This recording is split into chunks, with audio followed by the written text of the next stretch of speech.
আসসালামু আলাইকুম। প্রিয় দর্শক, অন্য মঞ্চের আলাপচারিতায় আপনাদের সকলকে আমন্ত্রণ জানাচ্ছি। সুপ্রিয় দর্শক শ্রোতা মণ্ডলী, আপনারা এই মুহূর্তে আমাকে যে যেখান থেকে শুনছেন আর পরবর্তী যে যেখান থেকে শুনবেন, আপনাদের সকলকে জানাই আমি আমার প্রাণঢালা অভিনন্দন এবং শুভেচ্ছা। তো আপনি এতক্ষণ ব্যানার এবং হেডলাইন দেখে হয়তো চিন্তা করছেন, হঠাৎ কি বললাম ত্রিপুরা দিয়ে ভারতের অ্যাকশন শুরু। জি, এবার ত্রিপুরা দিয়েই ভারতের অ্যাকশন শুরু। আমরা অনেকেই অনেকভাবে বলছিলাম ভারত কি করছে, ভারত কিছু করছে না, এই করছে না, সেই করছে না, ব্যাপক বলছিলাম। কিন্তু ভারত একটা বৃহৎ রাষ্ট্র, আর একটা রাষ্ট্র আর একটা রাষ্ট্রের বিরুদ্ধে সরাসরি যুদ্ধে যায় না, তার আগে যে কিছু সিস্টেমেটিক ওয়েতে আগাইতে হয়। যেমন আপনাদের একটা কথা বলি, এই যে এক্সাম্পল একদম এখন নর্মাল, যে ভেনিজুয়েলার এই কাহিনীটা দেখেন, বাংলাদেশের শেখ হাসিনার কাহিনীটা দেখেন।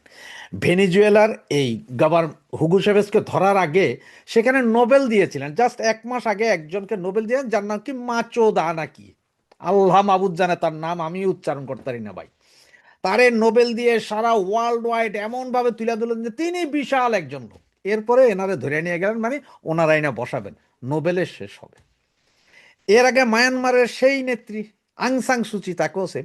আবার এদিকে আমাদের ডাক্তার ইউনুসকে দেখেন, গত প্রায় 10-12 বছর ধরে উনি নোবেল পাওয়ার পর থেকে এমনভাবে ইন্টারন্যাশনালি, দেশি ইন্টারন্যাশনাল মিডিয়া এমনভাবে হাইলাইট করছে যে উনি ছাড়া পৃথিবীতে আর কেউ নাই, বাংলাদেশের একমাত্র ভালো বুদ্ধিজীবী এই সেই ডাক্তার ইউনুস ছাড়া কেউ নাই।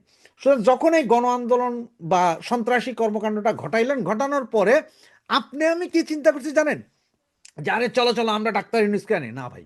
আমি আর আপনি ডাক্তার ইউনুসকে আনি নাই, ডাক্তার ইউনুসকে আনাইছি কিন্তু আমেরিকান ডিপ স্টেট। তারাই গত 10-12 বছর ধরে ডাক্তার ইউনুসকে বিভিন্ন পুরস্কার, বিভিন্ন জায়গায় কথা বলতে দিয়া, বিভিন্ন জায়গায় হাইলাইট করে এমন করছে যে আপনার আমার মাথার ভেতরে সিস্টেমে বসাই দিয়েছে ডাক্তার ইউনুসই একমাত্র লোক যে হয়তো বাংলাদেশকে বাঁচাইতে পারবে, কারণ তার ইন্টারন্যাশনালি অনেক ইয়ে আছে, কি সংযোগ আছে। সুতরাং ডাক্তার ইউনুস, এটা কিন্তু আমেরিকা করাই দিছে, আপনি আমি বুঝিনি। ঠিক সেম ভাবে দেখেন, এই আমেরিকান ডিপ স্টেট এবং আইএসআই, মানে যেটা আপনার পাকিস্তানের ইন্টেলিজেন্স ব্রাঞ্চ, এরা করলো কি, এরা গত 2-3 বছর যাবৎ ভারত বিদ্বেষী একটা মনোভাব তুলে দিছে সারা বাংলাদেশে ব্যাপকভাবে। মানে এইটা যার পর নাই, মানে সবকিছুতেই তারা ভারত। কারণ হচ্ছে যে ভারতের সাথে যদি গ্যাদারিং লাইগা যায় বাংলাদেশের, এটা লাভ হচ্ছে পাইক্যাদের। এই পাইক্যারা আমাদের দেশের এই বঙ্গু মুসলমানদেরকে এমনভাবে রেডি করছে, এমনভাবে প্রপাগান্ডা ছাড়াইছে যে সব কিছুই ভারতের দিয়ে ফেলাইছে, সব ভারত খেয়ে ফেলাইছে। বাংলাদেশ পুরা ভারতের অঙ্গরাজ্য, ওই যে ত্রিপুরা মিপুরা এগুলার মতো, এটা হচ্ছে খাওয়াইছে। আর আমরাও কি মনে করছি, হ্যাঁ তার মানে এটা ভালো। এখন দেখেন সেটার ফল পাচ্ছে। আজকে আপনারা অনেকে বলবেন যে ভাই ভারত তো এটা রাজনীতি নিয়ে আসছে, কারে আমাদের এই মুস্তাফিজরে খেলতে না দিয়া ওরা মানা করে দিছে, এটা তো ঠিক করে নাই। আরে ভাই, আজ থেকে 7 বছর আগে মুস্তাফিজ যখন প্রথম প্রথম ক্রিকেটে আসে, তখন বাংলাদেশের এই বঙ্গু আপনারাই চিল্লেছিলেন কেন ভারতে খেলতে দেওয়া হইলো, ওর টেকনিক তো ভারত যাই না যাবে, আমরা ওয়ার্ল্ড কাপ জিততাম এই এক মুস্তাফিজরে দিয়া, এগুলো বলে ব্যাপক কথা কইছে, তখন আন্দোলন হয়েছিল। আর এখন যখন ভারত নিবে না, এখন আবার আপনারা বলছেন কেন ভারত নিবে না, এটা রাজনীতিকরণ। এই ভাই, রাজনীতিকরণ এইখানে এই আইপিএল যদি মুস্তাফিজ যা খেলে, তাহলে তো মুস্তাফিজের নিজের লাভ, 12 কোটি টাকা মস্কারি না, হের নিজের লাভ, দেশের কি লাভ। ওয়ার্ল্ড কাপে আপনারা সাকিবুল হাসানরে খেলতে দেন নাই, এইবার ওয়ার্ল্ড কাপে ও তো বিশ্বের 1 নম্বর প্লেয়ার ছিল। ও যদি 20টা রান করতো তাহলে দেশের খাতায় 20 রান যোগ হইতো, সেটা তো দেশের জন্য লাভ ছিল। তখন তো আপনারা চিন্তা করেন নাই, তখন তো এটার রাজনীতিকরণ করছে যে আওয়ামী লীগের এমপি সে খুনি। হে কি তখন খুনি ছিল? হে তো তার আগে 4 মাস আগে থেকে কানাডাতে খেলতেছিল। কিন্তু তারে কেন আপনারা দিলেন না? সেই সময় চিন্তা করা যাইতো না যে না, আমরা খেলার ভিতরে রাজনীতি আনবো না, থাক ছেড়ে দিই। এখন ভারত চিন্তা করতেছে আপনারা হয়তো বোমা নিয়ে যাইবেন, ব্যাডের ভিতরে হয়তো বোমা নিয়ে যাবেন, ভারতের স্টেডিয়ামে যে ঘুরে মাইরে দিবেন, এরপরে শখানিক লোক মরে যাবো গা। এই জন্য ভারত খেলতে দিবে না। আর আপনারা সারাদিন বৈশা ভারতের গালাগালি গালাগালি গালাগালি গালাগালি করতেছেন। আর ভারতের পাবলিক এরপরও আপনাদের বলছে আসুন আসুন আসুন মশাই আসুন, আপনারা তো বড় বড় মুসলমানের দোচা, আপনারা আসুন আপনাদেরকে আমরা চুষি নাকি, এই ধরনের ভাবছিলেন। ভারতের পাবলিক যা করছে 100% ঠিক করছে। আপনারা প্রতিদিন এখানে ঘরে বৈশা ওই রাইতের বেলা বউয়ের লগে ল্যাংডা হইয়া চিন্তা করবেন যে 7 সিস্টার খাইয়া দিব, আর ভারত আপনাদেরকে খালি নম নম করবো, এটা হবে ভাই? হবে না। এই জন্যই ভারত মোক্ষম জায়গায় লাগাই দিছে। এখন কি করবেন? আইপিএল আপনি চালাইতে দিবেন না, বাংলাদেশ চালাইয়েন না, সমস্যা কি? পাবলিক যারা খেলা দেখার তারা ভিপিএন লাগাইয়া দেখবে। এ ভাই, ফ্রি ভিপিএন আছে হাজার হাজার, যে কোনো একটা দিয়ে দেখা যায়, কোনো সমস্যা নেই। ওয়ার্ল্ড কাপে আপনারা যাইবেন না, আপনারা শ্রীলঙ্কাতে চাইবেন, এমন আছে যে হয়তো ভারত কইব যে যাও যাও যাও শ্রীলঙ্কাতে যাই খেলা, অসুবিধা কি আছে? আপনি এখানে যাই খেলেন, আপনার খেলা ভারতীয় কোনো টিভি সম্প্রচার করবো না, ইন্টারন্যাশনালি অন্যান্য মিডিয়াও সম্প্রচার করবো না, আপনি পারলে শ্রীলঙ্কা থেকে যায় করেন। অবশ্য আপনার এটা একটা ভালো টেকনিক যে ভারতে খেলবেন না, কারণ বহুত বাঙালি বঙ্গুরা ভিসা লইয়া তো যাইতে পারে না, কারণ সন্ত্রাসীরা যাইতে পারে না। এটা হচ্ছে মূল। তো এখন এই সেই কথায় যে ভারত কিভাবে আক্রমণ শুরু করলেন। দেখ, গত কিছুদিন আগে মানে গত বছরের সম্ভবত মাঝামাঝি সময়ে আপনার সিলেট দিয়ে যে বর্ডারটা আছে সেই বর্ডারে রাত্রিকালীন একটা কারফিউ জারি করেছিল, সেটা এখনো বলবৎ। এরই মধ্যে গতকাল ত্রিপুরার এখানে 400 কত কিলোমিটার সীমান্ত আছে, দুর্গম নদী নালা খাল বিল পাহাড় পর্বত, এই জায়গায় ওনারা সান্ধ্যকালীন কারফিউ জারি করে দিয়েছে ভারত। মানে নোম্যান্স ল্যান্ড, 0 থেকে 500 মিটার পর্যন্ত সান্ধ্যকালীন কারফিউ। এতে কি হবে? সন্ধ্যা 6টা থেকে কারফিউ লাগবে ভোর 6টা পর্যন্ত। আর এই কারফিউ চলা অবস্থায় ওখানে যারাই পাবে, কারফিউতে কি আছে, দেখা মাত্র গুলির নির্দেশ, ফালাই দিবে, কারফিউ চলে। তার মানে এই কারফিউ চলার কারণে চোরাচালান থেকে শুরু করে যা যা ওই যে 2 নম্বরই করে আনতো ভারত থেকে, সব ব্লক করে দিল। এবং এই কারফিউ চলার কারণটা কেন দেখাইছে, যে এই কারফিউ ওনারা দেখাইলো, ভারত যেটা বলতেছে সেটা হচ্ছে যে বাংলাদেশে বর্তমানে পাকিস্তানি গোয়েন্দা সংস্থা এবং পাকিস্তানি সন্ত্রাসী গোষ্ঠীগুলো এত বেশি বেড়ে গেছে যে এরা যে কোনো মুহূর্তে যে কোনো অকারেন্স ঘটাইতে পারে ভারতে যায় এইসব সীমান্ত দিয়া, মানে এই যে ত্রিপুরার ওই সাইড দিয়া সীমান্ত দিয়া বা 7 সিস্টার ওই সাইড দিয়া দুর্গম এলাকা আছে, ওখান দিয়ে যায় ভারতের সন্ত্রাসী আক্রমণ চালাবে। এই জন্য প্রথমে কারফিউ জারি করলো। এগুলো কিন্তু যে আপনার কাশ্মীরের অনেক আগে থেকেই চলে, সেম এই ঘটনা। এছাড়া আপনি দেখেন এই যে হিন্দুদেরকে মারা, এই যে দীপুচন্দ্র দাস, এরপরে আপনার আরেকটা হিন্দু ব্যবসায়ীকে ছুরি মেরে পরে আগুন জ্বালাই দিছেন, গতকাল রাতে আবার আরেক হিন্দু মহিলার ধর্ষণ করে চুল কেটে গাছের সাথে বেঁধে রেখেছেন। এগুলা কিন্তু ভারত সব দেখতেছে, ইন্টারন্যাশনাল মিডিয়া কিন্তু নিচ্ছে। আর ভারতের যে মুসলমান আছে 35 কোটি বা 40 কোটি, আমরা যে মুসলমান বলি, এই মুসলমানদের সবচেয়ে বড় নেতা ওয়াইসি, উনিও গতকাল আপনার ভারতীয় এনআইটিভিতে দেওয়া একটা সাক্ষাৎকারে বলছেন যে বাংলাদেশে হিন্দু নিধন হচ্ছে। ভারতীয় সরকারের কাছে এই বৃহৎ মুসলিম নেতাও দাবি জানাইছেন যে এই বিষয়ে কথা বলেন, এবং উনি এইটাও বলছেন যে ভেনিজুয়েলা থেকে আমেরিকা যদি তুলে আনতে পারে তাহলে ভারত কেন পারে না। ইশারাটা কিন্তু বাংলাদেশের দিকে দিয়েছে। উনি কিন্তু মুসলিম নেতা, ওনারা মুসলিম ঠিক আছে, কিন্তু ওনারা ভারতীয়, বাংলাদেশের বঙ্গুদের মতন না। যেমন আপনার এইখানে যখন আপনার ভারত বিদ্বেষী কথাবার্তা যখন বাংলাদেশে হয়, তখন কিন্তু বাংলাদেশের হিন্দুরা কোনো কথা বলে না, কেমনে বলে, এটা বললেই পীড়া। কিন্তু ভারতে ওই জিনিস নেই। ভারতে বৈশা আপনার ভারত বিদ্বেষী কথা বলবেন, সেটা কিন্তু ভারতীয়রা মানে না। এটা হোক হিন্দু, হোক মুসলিম, হোক বৌদ্ধ, হোক খ্রিস্টান, এটা সবাই এক এক। তাদের কাছে আগে ভারত, পরে রিলিজন। রিলিজন আর দেশ এক জায়গায় করে না, যেটা আমাদের দেশে বঙ্গুরা মিলাইতেছে। অবশ্য আমাদের তো দেশই নেই, আমরা তো এখন পূর্ব পাকিস্তান আর পশ্চিম পাকিস্তান, বাই ভাইকে নিয়ে খেলা। তো ইন্ডিয়া এই যে খেলাটা শুরু করলো, এই যে কারফিউ জারি করলো, এই কারফিউর পরে কি হইতে পারে? কারফিউর পরে হয়তো এমনও হইতে পারে যে আস্তে আস্তে আমাদের এখানে ওই যে যেগুলা পাঠায় মাল, চাইল ডাইল আটা লবণ তেল, এগুলা বন্ধ করতে পারে। অর্থনৈতিক একটা বড় অবরোধও আসতে পারে, সেটাও এসে যেতে পারে। এবং এটা হয়তো 2 মাস 4 মাস 6 মাসের ভেতর আসতে পারে। দেখেন আপনার ভারতের পররাষ্ট্রমন্ত্রী এসে তারেক জিয়ার সাথে কথা বলে যাইয়া 3 দিনের দিনই কাম ঘটাই দিল। উনি কিন্তু ভারতে যাওয়ার পরে, পররাষ্ট্রমন্ত্রী জয়শঙ্কর, উনি ভারতে যাওয়ার পরে একটা কনফারেন্সে, মানে স্টুডেন্টদের সাথে একটা কনফারেন্সে বলছিলেন, ভালো প্রতিবেশী খারাপ প্রতিবেশী, ইঙ্গিতটা কিন্তু বাংলাদেশ এবং পাকিস্তানের জন্য, দুই প্রতিবেশীর জন্য দিয়ে দিয়েছে। এইদিকে যতটুকু জানা গেছে, চায়না থেকে যে মালামাল কিনছিল অস্ত্রশস্ত্র বাংলাদেশ, সেটা নাকি বাতিল করে দিয়েছে। তো ভারতীয় অ্যাকশন শুরু হয়েছে, যদিও আস্তে। আপনার মনে রাখতে হবে যে স্লোলি, আস্তে আস্তে করবে, হোমিওপ্যাথিক ডোজের মতন। হোমিওপ্যাথিক দেখেন না, প্রথমে বাড়ায় পরে আস্তে আস্তে কমায়, এবং ফুল একদম চিরতরে নিঃশেষ করে দেয় যে কোনো জিনিস, হোমিওপ্যাথিক ওষুধ, ভারত সেম একই ডোজ দিবে আপনাদের আস্তে আস্তে। এখন কারফিউ, এরপরে হয়তো বিদ্যুৎ বন্ধ করবে, এরপরে গঙ্গার পানি বন্টন চুক্তি এটা ঝুলা যাবে গা, তিস্তা তো ঝুলে আছে, আরও 4-5টা নদী যা আছে এগুলো আস্তে আস্তে ঝুলা যাবে।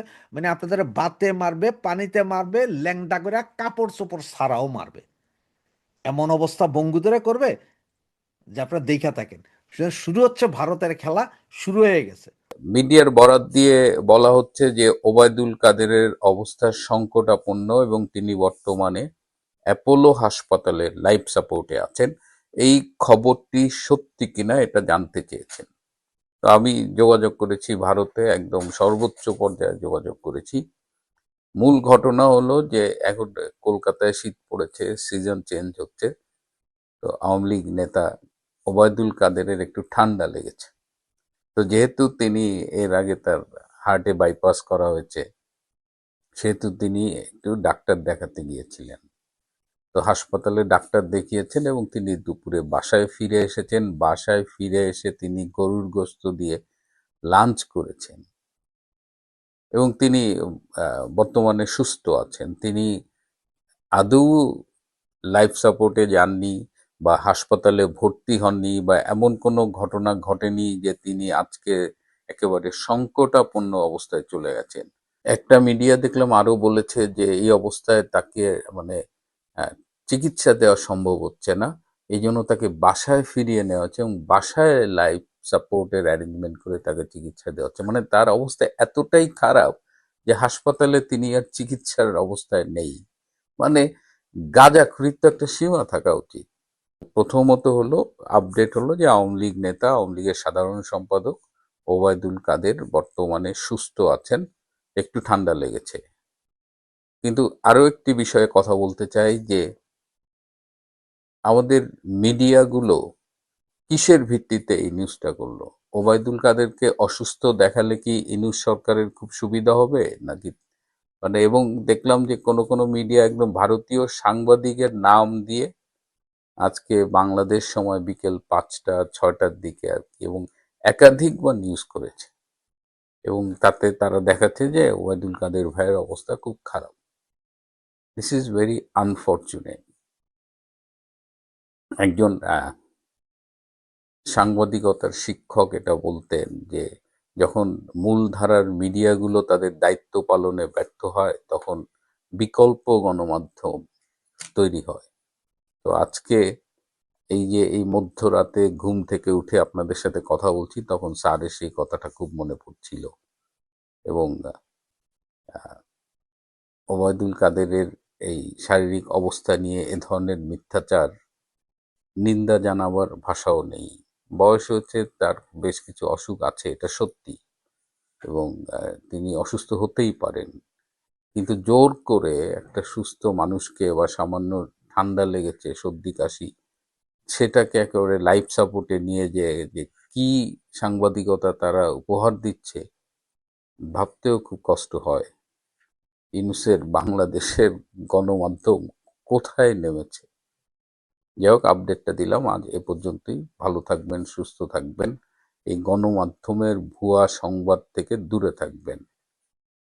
বাংলাদেশের আসন্ন জাতীয় সংসদ নির্বাচনকে সামনে রেখে চোরাগোপ্তা হামলা, অবৈধ অস্ত্রের ব্যবহার ও নাশকতার আশঙ্কা বাড়ছে।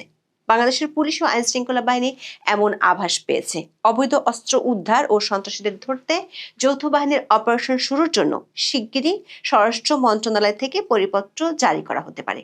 কিন্তু এমন পরিস্থিতির মধ্যে বাংলাদেশের অন্তর্বর্তী সরকারের চিন্তা বাড়িয়েছে ভারতের আসাম ও ত্রিপুরায় 11 জঙ্গি গ্রেপ্তার হওয়ার খবর, যাদের সাথে বাংলাদেশের জঙ্গিদের একটি গ্রুপের সরাসরি যোগাযোগ আছে।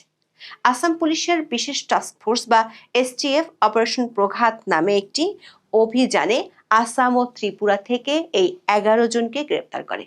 বাংলাদেশের জন্য উদ্বেগের বিষয় হলো ভারতের পুলিশ বলছে গ্রেপ্তারকৃতদের সংগঠনের নাম হলো ইমাম মাহমুদের কাফেলা বা আইএমকে, যে সংগঠনটি মূলত বাংলাদেশে কাজ করছে। সংগঠনটি জামায়াতুল মুজাহিদিন বাংলাদেশ বা জেএমবির একটি বাংলাদেশ ভিত্তিক শাখা, যা ভারতে নিষিদ্ধ।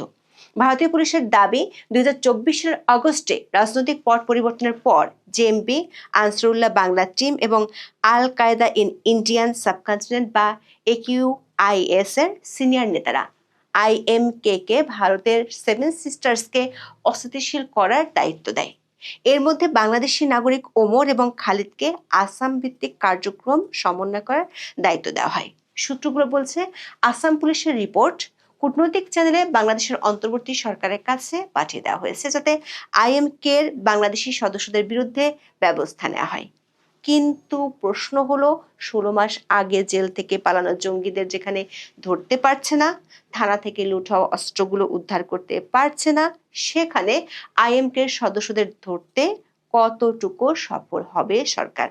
একাধিক সূত্র বলছে, বাংলাদেশের পক্ষ থেকে এতদিন ভারত বিরোধী জঙ্গি গোষ্ঠীর তৎপরতার কথা অস্বীকার করা হয়েছে, কিন্তু IMK এর সদস্যদের গ্রেপ্তার হওয়া এবং তাদের সাথে বাংলাদেশিদের লিঙ্ক খুঁজে পাওয়ার পর দুই দেশের সম্পর্ক এবং আঞ্চলিক স্থিতিশীলতার বিষয়ে নতুন করে যদি এবং কিন্তু যোগ হতে পারে। 2023 সালের 15 আগস্ট বিবিসি বাংলার একটি খবরের শিরোনাম ছিল, নতুন জঙ্গি দল ইমাম মাহমুদের কাফেলা সম্পর্কে যা জানা যাচ্ছে।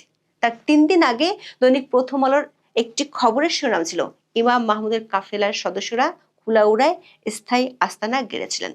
দৈনিক প্রথম আলোর ওই খবরে বলা হয়, ইমাম মাহমুদের কাফেলা বা IMK নামের নতুন একটি জঙ্গি সংগঠনের সদস্যরা মৌলভীবাজারের কুলাউড়া উপজেলার নির্জন এলাকায় স্থায়ীভাবে আস্তানা গেড়ে প্রশিক্ষণের প্রস্তুতি নিচ্ছিলেন।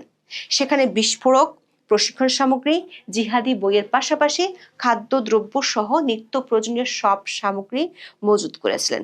ওই আস্তানা থেকে 10 জনকে আটক করা হয়েছিল। বিবিসি বাংলা খবরে বলা হয়েছিল, ওই সময় পুলিশ IMK এর মোট 17 জনকে আটক করেছিল। এই ইমাম মাহমুদের কাফেলা বা IMK নিয়ে এবার খবর হলো ভারতীয় গণমাধ্যমে। ভারতীয় একাধিক গণমাধ্যমের খবরে বলা হয়েছে, গত 29শে ডিসেম্বর দিবাগত রাতে আসাম পুলিশের বিশেষ টাস্কফোর্স বা STF Guwahati police commissioner Partha Sarathi মহন্তর নেতৃত্বে অপারেশন প্রঘাত পরিচালনা করে। পার্থ সারথী বলেছেন, এই অপারেশন প্রঘাত ছিল মাসের পর মাস ধরে চালানো গোয়েন্দা নজরদারির ফল। গোয়েন্দা তথ্যের ভিত্তিতে চালানো এই অভিযানে আসামের 4টি জেলা বাক্সা, বরপেটা, চিরাং ও দরং এবং ত্রিপুরার পশ্চিম ত্রিপুরা জেলা থেকে মোট 11 জনকে গ্রেপ্তার করা হয়। এরা সবাই তথাকথিত ইমাম মাহমুদের কাফেলা বা IMK এর সক্রিয় সদস্য। গ্রেপ্তারকৃত 11 জনের মধ্যে 10 জনই আসামের এবং 1 জন ত্রিপুরার। আসাম পুলিশের ভাষ্যমতে এই ব্যক্তিরা ইমাম মাহমুদের কাফেলার ভারতীয় মডিউলের মূল চালিকা শক্তি। গ্রেপ্তারকৃতদের মধ্যে বরপেটা রোডের নাজিমুদ্দিন ওরফে নাজিমুদ্দিনকে এই মডিউলের প্রধান হিসেবে শনাক্ত করা হয়েছে। ভারতীয় পুলিশ দাবি করেছে, এই উগ্রপন্থীরা সরাসরি বাংলাদেশ ভিত্তিক হ্যান্ডলারদের নির্দেশে কাজ করেছিল এবং তাদের প্রধান লক্ষ্য ছিল উত্তর পূর্ব ভারতে অস্থিতিশীলতা তৈরি করা। ভারতীয় পুলিশের আরেকটি ভয়ঙ্কর অভিযোগ হলো, এদের মধ্যে অনেকে বৈধ পাসপোর্ট ব্যবহার করে বাংলাদেশে গিয়ে বোমা তৈরির প্রশিক্ষণ নিয়ে এসেছে। প্রশ্ন হলো, এই ইমাম মাহমুদের কাফেলা বা IMK আসলে কি? তারা কোথা থেকেই বা এলো? জানা গেছে, এই সংগঠনের প্রতিষ্ঠাতা হলেন জুয়েল মাহমুদ, যিনি ইমাম মাহমুদ হাবিবুল্লাহ নামেও পরিচিত। হাবিবুল্লাহ একসময় নিষিদ্ধ সংগঠন JMB এর গুরুত্বপূর্ণ সদস্য ছিলেন। 2018 সালে তিনি IMK গঠন করেন একটি দীর্ঘমেয়াদী লক্ষ্য নিয়ে। এই সংগঠনটির নাম কেন কাফেলা? কাফেলা মানে হলো কাফেলা বা মিছিল। তারা নিজেদের একটি দীর্ঘ ধর্মীয় যুদ্ধের যাত্রী হিসেবে তুলে ধরে। বাংলাদেশে 2023 সালের আগস্টে এই সংগঠনের 10 জন সদস্যকে প্রথম গ্রেপ্তার করা হয়েছিল মৌলভীবাজার থেকে। এরপর থেকে তারা কিছুটা নিষ্ক্রিয় থাকলেও 2024 সালের আগস্টের পর বাংলাদেশের কারাগার থেকে অনেক জঙ্গি মুক্তি পাওয়ার পর বা পালিয়ে যাওয়ার পর IMK নতুন জীবনী শক্তি পায় বলে ধারণা করা হচ্ছে। এরা মূলত সংঘবদ্ধ হয়েছে এনক্রিপ্টেড সোশ্যাল মিডিয়া প্ল্যাটফর্মের মাধ্যমে। পূর্ব আকাশ শিরোনামের এমন একটি গ্রুপ একটি প্রধান যোগাযোগ এবং নিয়োগ প্ল্যাটফর্ম হিসেবে কাজ করছিল। আসাম, পশ্চিমবঙ্গ ও ত্রিপুরায় থাকা ব্যক্তিদের নিয়োগ, আর্থিকভাবে সংগঠিত করা এবং সংগঠনের সাথে যুক্ত করা হয়েছিল, যার মধ্যে ভারতীয় পাসপোর্টধারী যাদের আগে বাংলাদেশ সফর করার অভিজ্ঞতা আছে। ভারতীয় সংবাদ মাধ্যমে বলা হয়, IMK গাজিয়াতুল হিন্দ ব্যানারে পরিচালিত ডেডিকেটেড ওয়েবসাইট এবং সোশ্যাল মিডিয়া অ্যাকাউন্ট সহ ডিজিটাল প্ল্যাটফর্মের মাধ্যমে প্রচার কাজ চালানোর তথ্য জানা গেছে। প্রশ্ন হলো বাংলাদেশের নাম কেন আসছে? বিশেষ করে ভারতীয় পুলিশ দাবি করছে এই সংগঠনের মূল ঘাঁটি বাংলাদেশে, মানে তাদের সদর দপ্তর, তাদের অর্থায়ন এবং তাদের শীর্ষ নেতৃত্ব সবই বাংলাদেশ ভিত্তিক। কূটনৈতিক সূত্রগুলোর দাবি বাংলাদেশের সাম্প্রতিক রেজিম চেঞ্জ বা ক্ষমতা বদলের পর সেখানকার নিরাপত্তা ব্যবস্থার যে শিথিলতা দেখা গেছে তাকে ঢাল হিসেবে ব্যবহার করছে আইএমকে। বাংলাদেশে যদি উগ্রবাদীরা নিরাপদ আশ্রয় পায় তবে তার সরাসরি প্রভাব ভারতের 7 সিস্টার্স রাজ্যগুলোতে পড়বে, এটাই হলো ভারত সরকারের মূল দুশ্চিন্তা। দর্শক, এই অভিযানটি যখন হয়েছে তার আগে কয়েকদিন ধরে বাংলাদেশে ইনকিলাব মঞ্চের আহ্বায়ক ওসমান হাদির হত্যাকাণ্ডকে কেন্দ্র করে ভারত বিরোধী প্রচার বেশ বেগ পায়। আবার লক্ষণীয় বিষয় হলো 29শে ডিসেম্বর দিবাগত রাতে আসাম পুলিশ অভিযান চালায়, তার পরদিন ভোরে বাংলাদেশ সরকার দিল্লি থেকে দেশটির হাইকমিশনারকে ঢাকায় জরুরি তলব করে। তার একদিন পর ভারতের পররাষ্ট্রমন্ত্রী এস জয়শঙ্কর বাংলাদেশের সাবেক প্রধানমন্ত্রী খালেদা জিয়ার শেষকৃত্যে যোগ দিতে ঢাকায় যান। দিল্লিতে ফিরে তিনি যে বার্তা দেন সেখানেও ছিল সন্ত্রাসবাদ ও ভারতীয় সীমান্তের নিরাপত্তার কথা। তিনি চেন্নাই একটি অনুষ্ঠানে বলেন, সন্ত্রাসবাদ এবং সহযোগিতা একসাথে চলতে পারে না। দর্শক, ভারতের উত্তর পূর্বাঞ্চল বা 7 সিস্টার্স দিল্লির জন্য সব সময় একটি স্পর্শকাতর এলাকা, বিশেষ করে শিলিগুড়ি করিডোর বা চিকেন স্নেক, যা ভারতকে উত্তর পূর্বাঞ্চলের সাথে যুক্ত করে।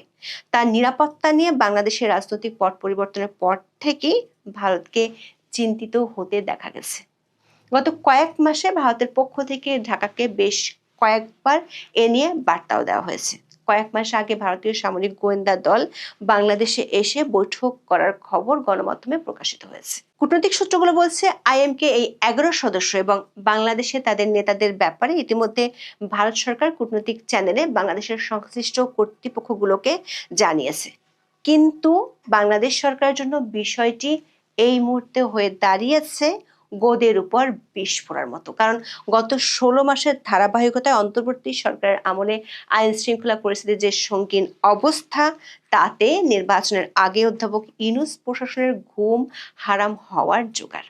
এর মধ্যে ভারত থেকে প্রমাণ সহ জঙ্গি তৎপরতার তথ্য নতুন চিন্তা বাড়াচ্ছে। গত 14ই ডিসেম্বর দৈনিক প্রথম আলোর খবরের শিরোনাম ছিল, নির্বাচনকে ঘিরে গুপ্ত হামলা ও অবৈধ অস্ত্র নিয়ে শঙ্কায় আছে আইন শৃঙ্খলা বাহিনী। পাশাপাশি যানবাহন এবং নির্বাচনী কাজে ব্যবহৃত হওয়া স্থাপনায় অগ্নিসংযোগ করে আতঙ্ক তৈরির চেষ্টাও হতে পারে, এমন আভাসও পেয়েছে পুলিশ। আইন শৃঙ্খলা রক্ষাকারী বাহিনীগুলোর পক্ষ থেকে মাঠ পর্যায়ের সদস্যদের এমন বার্তা দেওয়া হয়েছে। আবার মাঠ পর্যায় থেকেও ঊর্ধ্বতন কর্মকর্তাদের কাছে এমন আশঙ্কার কথা জানানো হয়েছে। পুলিশ ও স্বরাষ্ট্র মন্ত্রণালয়ের মাথা ব্যথা হলো 2024 সালের আগস্টে জেল পলাতক জঙ্গি ও সন্ত্রাসীরা আর থানা থেকে লুট হওয়া অস্ত্রগুলো নিয়ে।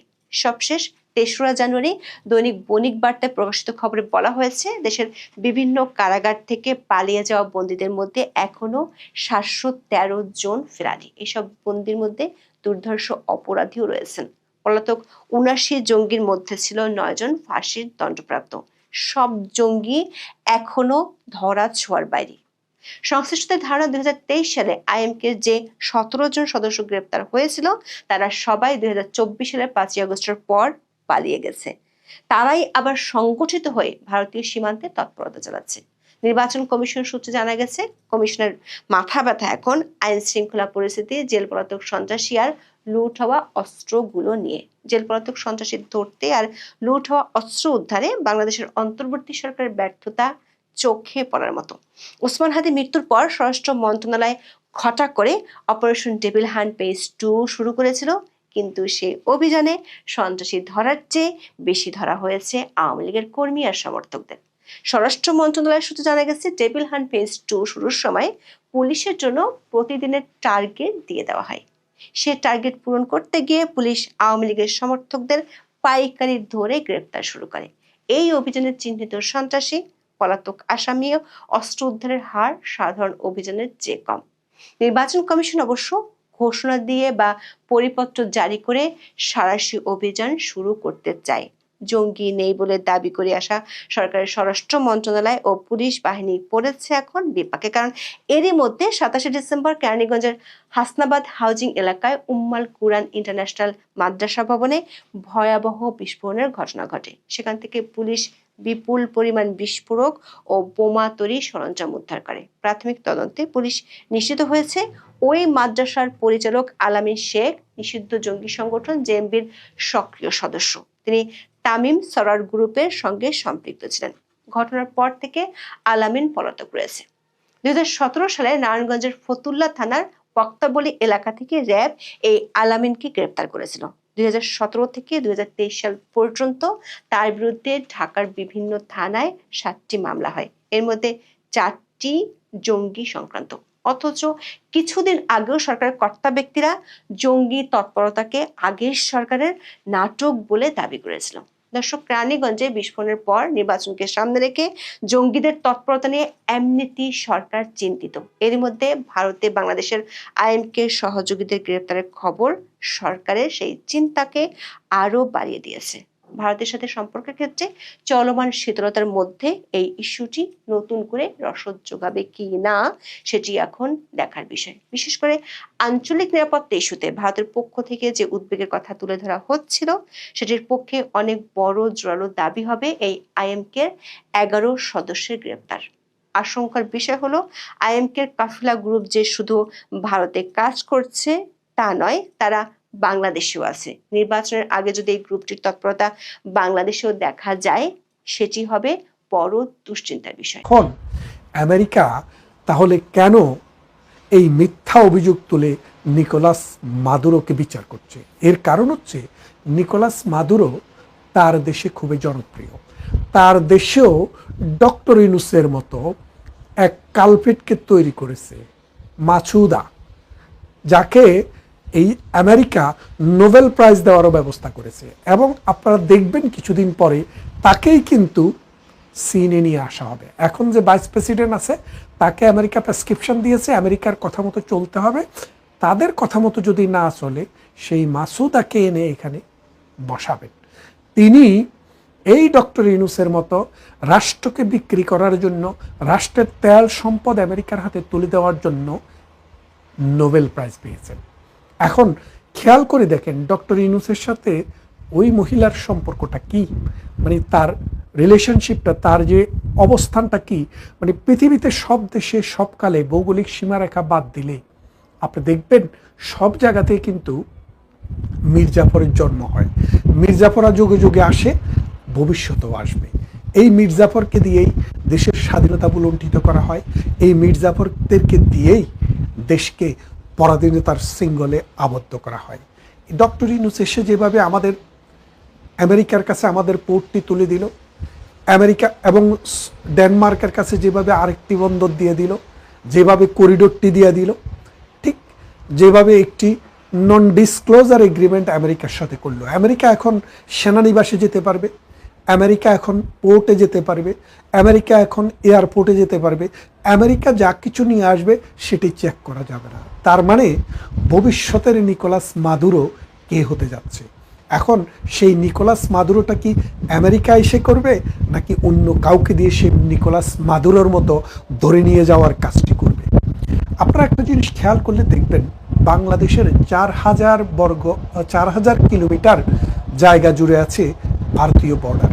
এই ভারতীয় বর্ডারে 7টি ভারতের অঙ্গরাজ্য রয়েছে। আমরা দেখেছি এই তত্ত্বাবধায়ক সরকার বা অন্তর্বর্তীকালীন সরকার ক্ষমতায় আসার পর থেকে বারবার ভারতের অখণ্ডতাকে বিনষ্ট করার স্লোগান উঠছে এবং ভারতকে যতভাবে উত্তক্ত করা যায়, ভারতকে যতভাবে পীড়া দেওয়া যায়, ততভাবেই এই ডক্টর ইউনূস চিন্তা করছে। এখন আগামী কয়েকদিন পর যদি ভারতীয় বাহিনী চিন্তা করে, রাশিয়া যেভাবে ইউক্রেন দখল করে নিয়েছে, ইসরায়েল যেভাবে গাজার উপরে হামলা চালিয়েছে, আমেরিকা যেভাবে নিকোলাস মাদুরোকে তুলে নিয়ে গেছে, বাংলাদেশের তুলনায় আমেরিকার চাইতেও ইন্ডিয়া শক্তিশালী। তার চারপাশ দিয়ে ঘিরে রেখেছে তারা। এখন প্রতিনিয়ত হিন্দুদের উপরে যে নির্যাতন, ভারতে খেলতে যাবে না বলে যে আস্ফালন, এর ফলে যদি এখন ভারতের মোদি সরকার এরকম কোনো ডিসিশন নেয়, তাহলে ডক্টর ইউনূসকে কোন মামলায় গ্রেপ্তার করবেন?